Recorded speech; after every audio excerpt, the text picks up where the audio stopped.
Halo Bapak Ibu, saudara-saudari sekalian, bersama saya lagi Chandra Teja dari channel Kristen Ngakunya, channel yang membahas kekristenan yang murni, terbebas dari klinik dan pemahaman yang melenceng.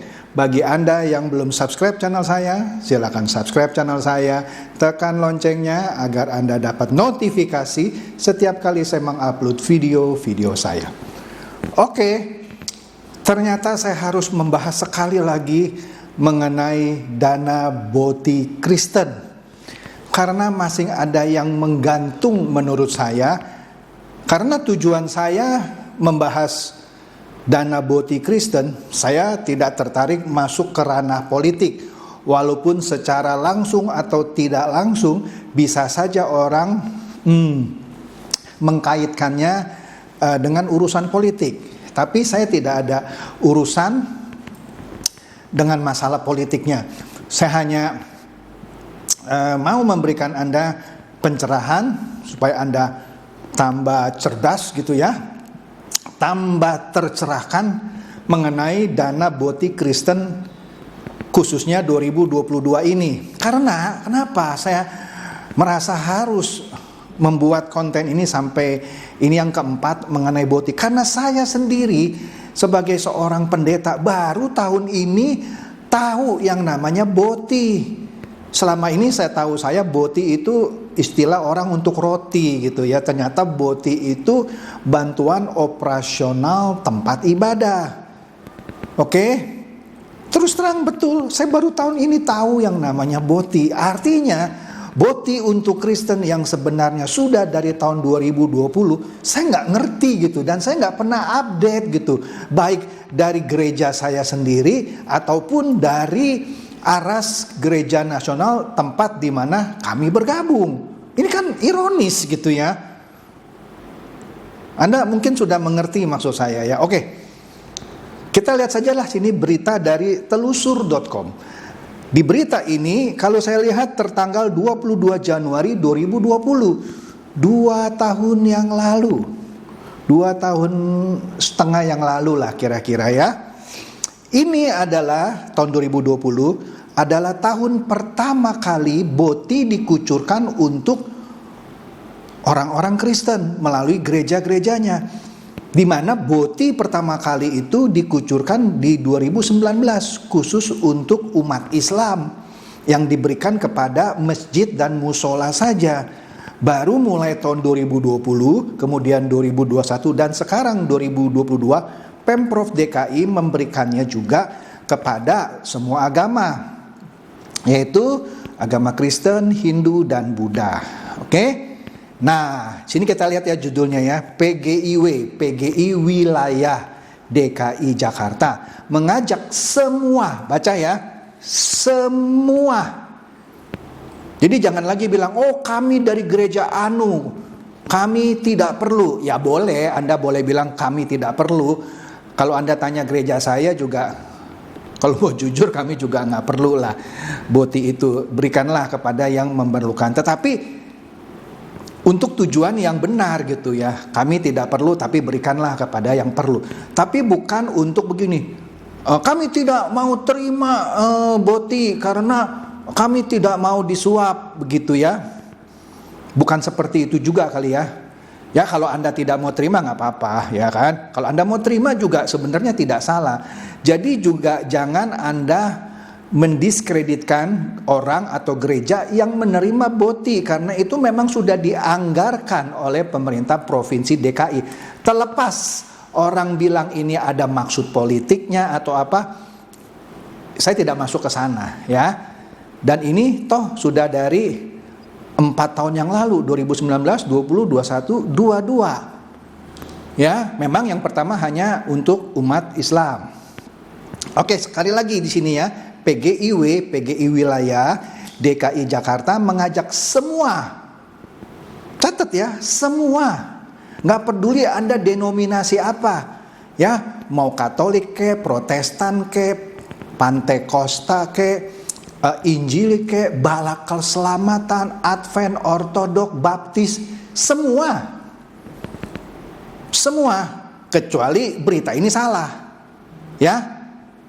Jadi jangan bilang lagi ya, wah itu bukan program dari bukan program, maksudnya itu gereja kami tidak terlibat. Enggak, semua gereja diminta untuk meresponi sejak tahun 2020. Nah, ini juga saya baru tahu karena dari tahun 2020 saya nggak pernah dengar, dan mohon maaf saya baru baca berita ini di tahun 2022 ketika saya melakukan riset mengenai BOTI. Ternyata sudah ada. Nanti di bagian akhir kita lihat ya, artikel ini meskipun sudah 2,5 tahun, cuman ditonton 900 orang sekian. Kan artinya berita yang sebenarnya penting cuman ditonton 900 orang lebih. Nah, berita seperti ini rasanya juga saya nggak pernah baca di media mainstream seperti Kompas, Tempo di tahun 2020. Makanya ketika 2022 ini orang jadi heboh, padahal BOTI itu untuk Kristen sudah ada dari tahun 2020. Oke ya. Lanjut, meresponi BOTI dari Pemprov DKI Jakarta. Kemudian di sini dikatakan menurut telusur.com, telusurnya TE-nya, E-nya pakai huruf 3 gitu ya. Angka 3 maksud saya. Oke lah. Pemerintah DKI Jakarta di bawah kepemimpinan Gubernur Anies Baswedan tahun 2020 pertama kali akan mendapatkan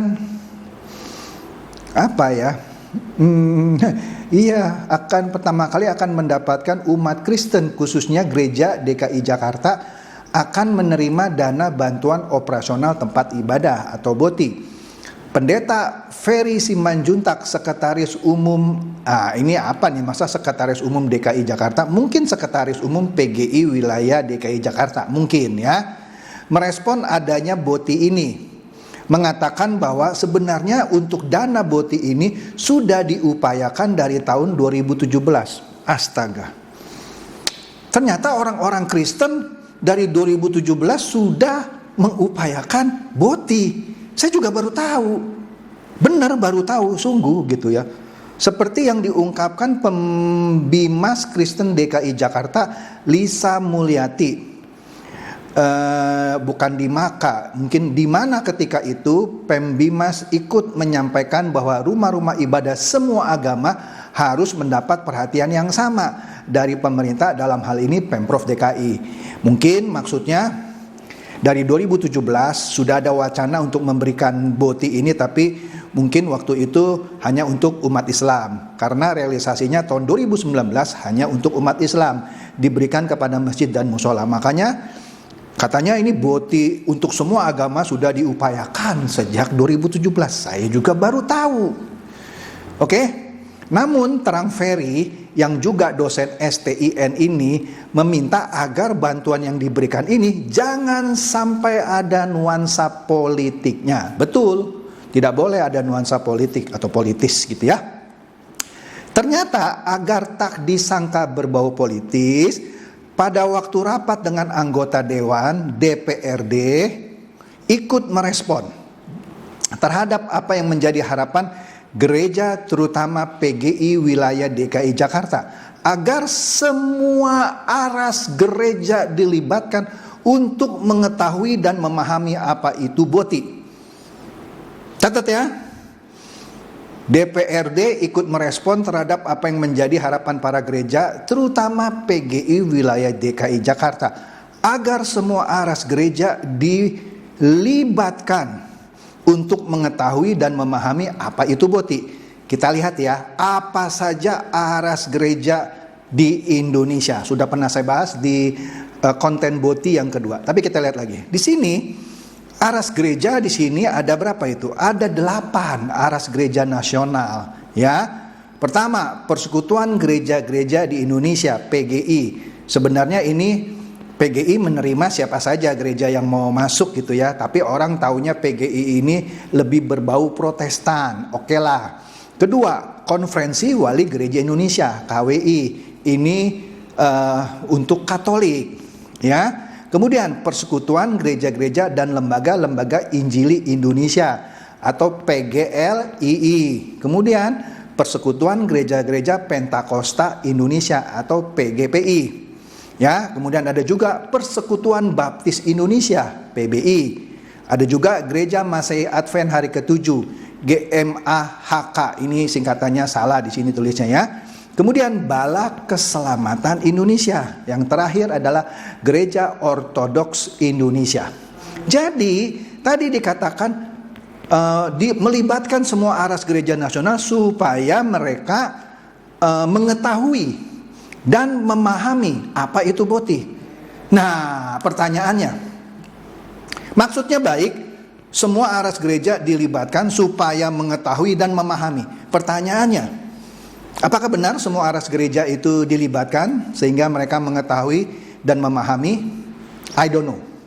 Yang pasti kami dari gereja Pentakosta yang tergabung dari PGPI, termasuk saya salah seorang pendetanya, baru tahun 2022 tahu apa itu boti. Mungkin dari aras gereja kami tahu, cuman ke bawahnya informasinya mandek di mana nggak tahu. Iya, jujur lah, saya memang begitu ya, saya bilang gitu ya. Jadi saya jujur ya, saya tidak tahu. Gereja kami juga rasanya tidak tahu. Jadi ada yang tersumbat di mana, I don't know. Tapi saya tidak mau berpretensi negatif ya. Saya cuma bilang mungkin informasinya tidak mengalir.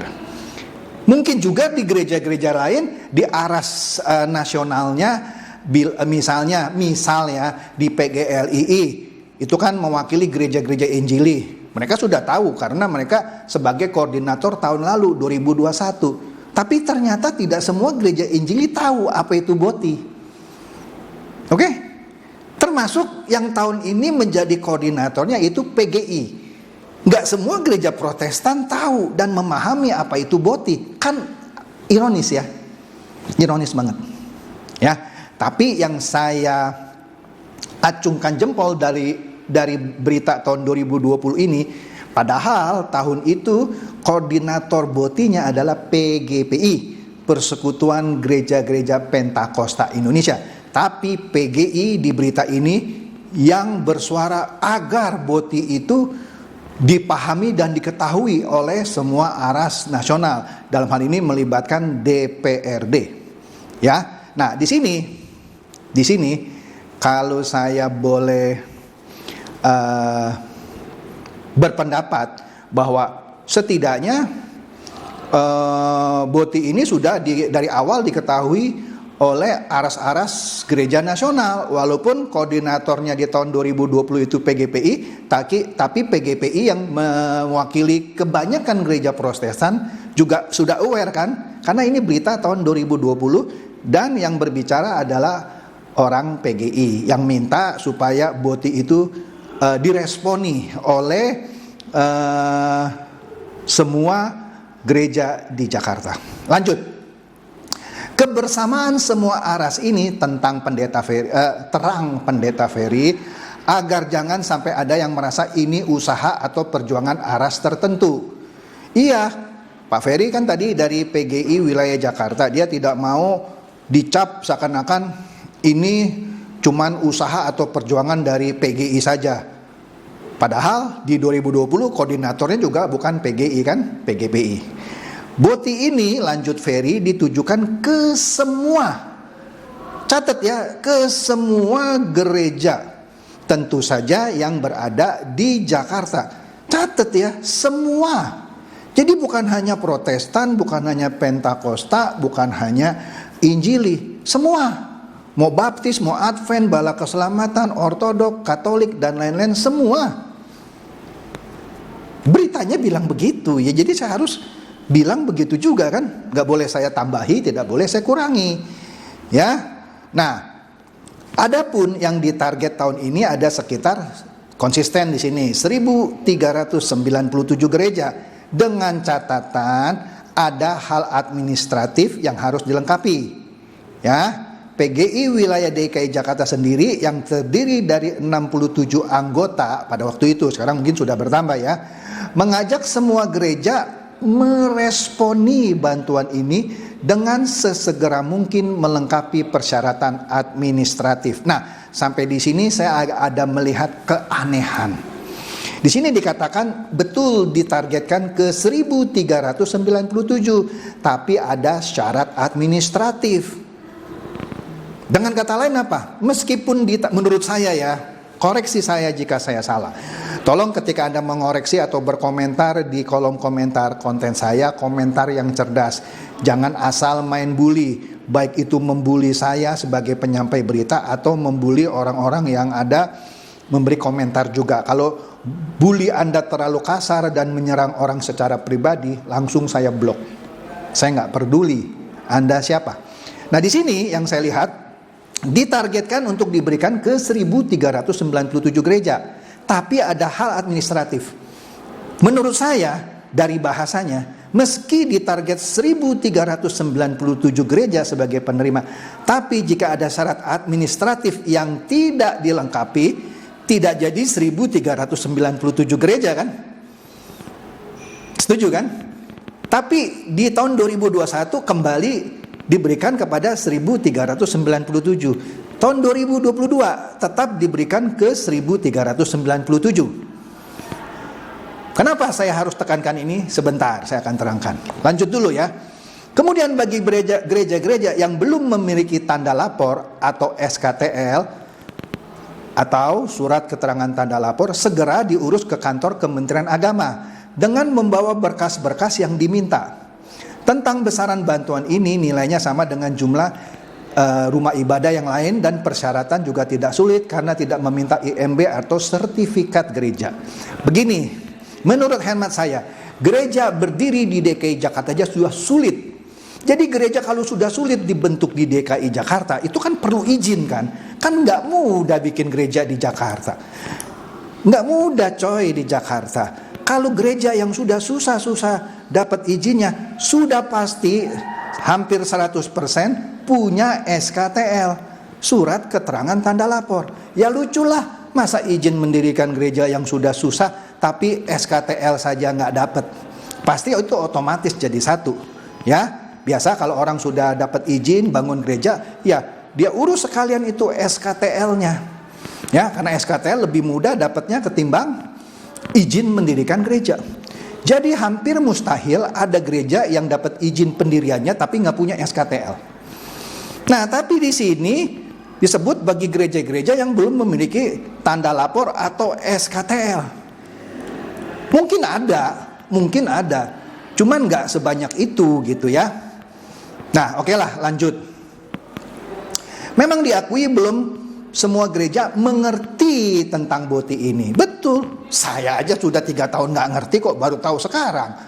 Makanya PGI wilayah DKI Jakarta dengan Pembimas Kristen beberapa kali mengadakan sosialisasi kepada warga jemaat selain tatap muka langsung melalui media baik radio maupun media online.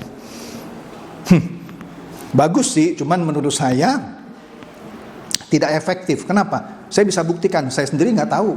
Berarti sosialisasinya enggak 100% efektif dong. Oke? Nggak setuju, coba komen. Menurut saya sosialisasinya nggak efektif, saya nggak tahu. Ya? Kemudian apa lagi?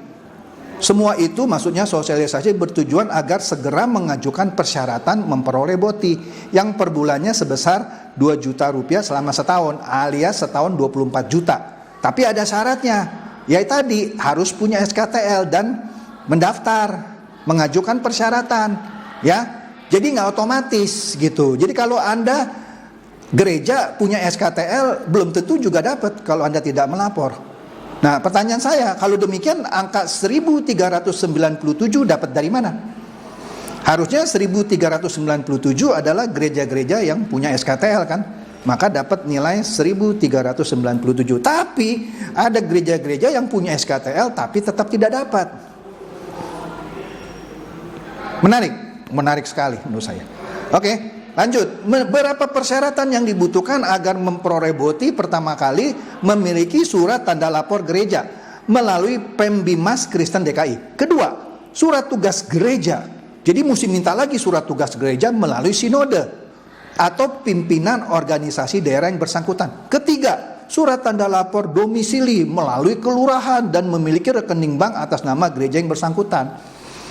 Jadi pertanyaan saya, angka 1397 didapatnya dari mana? Padahal semua gereja itu harus memenuhi 3 syarat itu. Ya, punya SKTL, ya, yang didapat melalui Pembimas Kristen DKI. Kedua, harus mendapat surat tugas gereja melalui sinode atau pimpinan organisasi daerah yang bersangkutan. Ketiga, surat tanda lapor domisili melalui kelurahan dan memiliki rekening bank atas nama gereja yang bersangkutan. Jadi 3 syarat ini belum dipenuhi, kenapa bisa 1397? Oh, itu target, Pak. Target, oke. Kalau dari target 1397 ternyata yang memenuhi syarat 3 tadi, SKTL gitu ya, terus punya surat tugas gereja melalui sinode dan memiliki domisili melalui kelurahan. Kalau tidak lengkap, berarti penerimanya bisa di bawah 1397 dong. Atau bahkan bisa lebih sebenarnya dari 1397. Tapi karena banyak yang tidak tahu, malah cuma 1397. Nangkap ya maksud saya ya. Jadi pertanyaan saya, ini kayak telur dan ayam, menentukan 1397 sehingga keluar dananya berapa miliar itu, tapi orangnya harus daftar lagi. Nggak mudeng saya. Anda nangkap nggak poin saya? Begini loh, pelan-pelan ya. Di sini dikatakan ada 1397 gereja yang akan disalurkan BOTI. Tapi gereja-gereja itu harus mendaftar. Kalau gereja-gereja itu tidak ada yang mendaftar, umpama nih kasusnya paling buruk, tidak ada satu gereja pun yang mendaftar. Dananya kemana? Kan dialokasikan ke 1397. Kalau tidak ada yang daftar. Oke, tapi tidaklah, pasti ada yang mendaftar. Kalau ada yang mendaftar tapi di bawah 1397, dananya yang lain kemana? Atau ada yang mendaftar tapi lebih dari 1397, misalnya jadi 1500 gereja, misalnya, bagaimana? Nah, ini kan pertanyaan saya, karena saya nggak ngerti gitu, penyaluran BOTI nggak ngerti, cuman baru baca ini pun saya tanda tanya. Kok bisa dari awal ditetapkan 1397 gereja? Padahal mereka harus lapor lagi.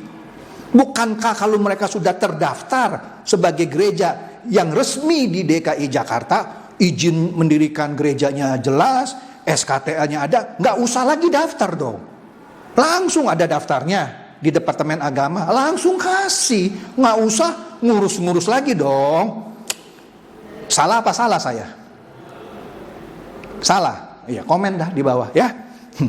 Ini menarik menurut saya. Kemudian pengajuan ini akan ditutup bulan Februari tanggal 10 tahun 2020 ini, tahun 2020 ya. Bagi gereja agar meresponi bantuan dari Pemprov DKI ini. Artinya pada tahun 2020 kalau Anda lewat dari tanggal 10 Februari kan ditutup pendaftarannya pengajuan ini, ya kan? Nah, kalau yang tidak ngajukan ditargetkan 1397 gereja, yang daftar cuma 100 misalnya. Kemana uang sisanya? Ya tentu ada jawabannya. Yang tahu silakan komen gitu ya. Nah, yang 2022 konten saya yang kemarin ya, Anda lihatlah di sini ya linknya. Malah jelas belum dicairkan. Ini sudah masuk bulan Mei. Batasnya kapan pengajuannya itu untuk 2022 juga nggak disebutkan. Ini kan berita 2020, jelas deadline-nya 10 Februari. Deadline BOTI 2022 kapan? Sekali lagi ya, jangan buruk sangka sama saya. Saya nggak peduli. Saya bukan mau mendapatkan BOTI. Nggak peduli saya. Udah saya katakan berkali-kali. Dan juga bukan berarti ini untuk gereja saya. Enggak. Orang gereja saya tidak mau tuh terima BOTI, kenapa? Ya berikanlah kepada ya gereja yang memang membutuhkan gitu. Bukan, justru ini kalau Anda mau cerdas sedikit, kan tujuan saya kalau memang dana itu memang disediakan, ya bagi saya tidak ada salahnya kalau gereja menerima BOTI ini kalau memang dia membutuhkan. Ya, kalau sudah disediakan tapi tidak diambil kan, terus gimana gitu ya pertanggungan jawabnya? Kan kasihan juga yang sudah bikin anggaran. Kan setahu saya anggaran itu harus dihabiskan. Ya kan? Oke? Jadi itu saja ya. Supaya ini lebih mencerdaskan dan mencerahkan Anda semua mengenai tata cara pencairan BOTI yang menurut saya perlu dipertanyakan. Jadi bagi Anda yang tahu, silakan komen, tapi jangan marah-marah sama saya. Saya juga hanya penyampai berita. Don't kill the messenger. Saya hanya messenger, penyampai berita, ya. Tidak ada maksud politik dari konten saya ini, tapi hanya mempertanyakan kejelasan program BOTI ini sejak tahun 2020, terutama soal pengajuan untuk mendapatkan BOTI. Padahal angkanya 1397 sudah ditetapkan. Jadi pertanyaan saya, kalau sudah 1397 angka jumlah gereja sudah ditetapkan, tapi orang masih harus lapor dulu, harus mengajukan, buat apa itu 1397 sudah ditetapkan? Kan lucu. Pasti 1397 itu adalah jumlah gereja yang secara resmi punya izin mendirikan gereja dan punya SKTL. Setuju kan?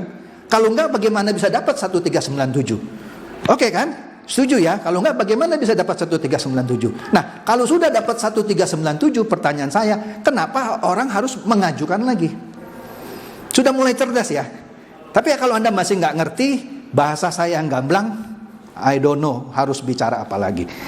Ya, demikian saja. Silakan share video saya ini kepada teman-teman, sahabat atau kerabat, supaya mereka tambah cerdas dan tercerahkan mengenai BOTI umat Kristen. Ya, seperti biasa, Shalom.